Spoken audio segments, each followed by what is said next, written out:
আপনার জন্য প্রশ্ন হচ্ছে, অন্যের গীবত শোনা এটা কেমন? অন্যের গীবত শোনা সেটা ইসলামে জায়েজ নেই, জি। কারণ গীবত একটা খারাপ জিনিস। জি। তো যেই গুনাহটা আল্লাহ পছন্দ করেন পবিত্র কোরআনেও এটাকে খারাপ বলা হয়েছে, সেটা শোনাও সেম এটা গীবতের পর্যায়ে চলে যায়। অর্থাৎ যিনি গীবত শুনছেন তিনিও কি গীবতকারী অন্তর্ভুক্ত? জি, উনিও গীবতের মধ্যে অন্তর্ভুক্ত হয়ে উনি যায়। গীবত না করেও উনি গীবত শোনার যেহেতু কারণে শুনেছেন, এই জি। কারণে উনি এই গীবতের মধ্যে অন্তর্ভুক্ত হয়ে যাচ্ছেন। উনিও গীবতকারীদের অন্তর্ভুক্ত হয়ে গেছেন। আপনার এই উত্তরটি সঠিক হয়েছে। আলহামদুলিল্লাহ। মাশাআল্লাহ, আপনি সঠিক উত্তর দিয়েছেন। আমাদের গ্র্যান্ড ফিনালের প্রথম সঠিক উত্তর আপনার কাছ থেকে পেয়েছি। দ্বিতীয় প্রশ্ন আলহামদুলিল্লাহ। আপনার জন্য, যখন কোনো ব্যক্তিকে গুনাহ করতে দেখবে তখন কি বলা উচিত?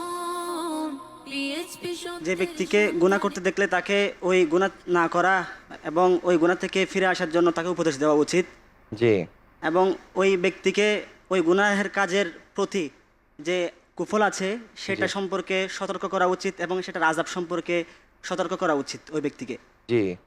এবং ওই ব্যক্তিকে বারবার বোঝানো উচিত যে এটার কুফল সম্পর্কে, এবং ইসলাম তো একটা বিকল্প পদ্ধতি দিয়েছে জি। যে ওই গুনাহার চাইতে ওই গুনাহ না করে একটা ভালো সওয়াবের কাজের জন্য একটা ইসলাম বিকল্প পদ্ধতি দিয়েছে। যেমনিভাবে জি। আমরা দেখতে পাচ্ছি সুদ একটা খারাপ জিনিস, ব্যবসা একটা ভালো জিনিস। জি। এভাবে জেনা খারাপ, ব্যবসা ভালো। এভাবে গুনাহের যে দিকগুলো আছে সেগুলো সম্পর্কে ওই ব্যক্তিকে সতর্ক করা উচিত, সেটার বিকল্প অল্টারনেটিভ হিসেবে ভালো দিকগুলা তার সামনে উপস্থাপন করা জি, উচিত। আপনি যথাযথ উত্তর দিয়েছেন। আপনার দ্বিতীয় উত্তরটি সঠিক হয়েছে। আলহামদুলিল্লাহ। মাশাআল্লাহ, আপনি দুইটি উত্তর সঠিক বলে ফেলেছেন। আলহামদুলিল্লাহ, সুর শোনানো হচ্ছে।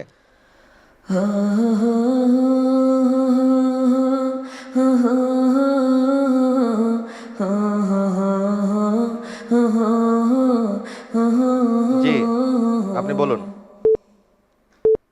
हमने आँखों से देखा नहीं है मगर, हमने आँखों से देखा नहीं है मगर, उनकी तस्वीर सीने में मौजूद है, जिसने लाकर कलामे इलाही दिया, जिसने लाकर कलामे इलाही दिया, वो मोहम्मद मदीने में मौजूद है।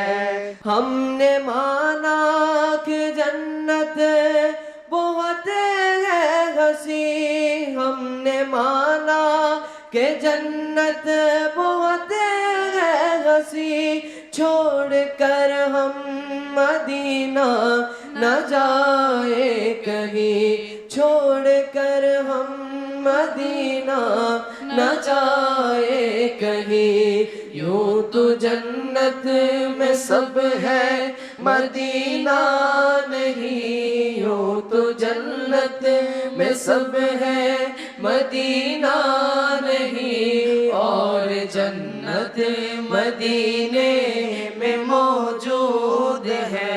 जी, हमने आंखों से देखा नहीं है मगर उनकी तस्वीर सीने में मौजूद है। আপনার উত্তর সঠিক হয়েছে। আলহামদুলিল্লাহ। আমার প্রশ্ন হচ্ছে, কোন সময়টিতে জুমার দিনে কবর জিয়ারত করা উত্তম? অপশন 1 ফজরের পর, অপশন 2 যোহরের পর, অপশন 3 আসরের পর, অপশন 4 ইশার পর। জুমার দিন কবর জিয়ারতের উত্তম সময় কোনটি? আপনার সময় চলছে। অপশনগুলো একটু। ফজরের পর, যোহরের পর, আসরের পর, ইশার পর। আলহামদুলিল্লাহ, আমি আল্লাহর উপর ভরসা করে নবী করিম সাল্লাল্লাহু আলাইহি ওয়াসাল্লামের সদকায় জি। আমি উত্তর হিসাবে বেছে নিচ্ছি অপশন 1 ফজরের পরে। ফজরের পর জি, লক করতে চাচ্ছেন? আলহামদুলিল্লাহ ফজরের পরে।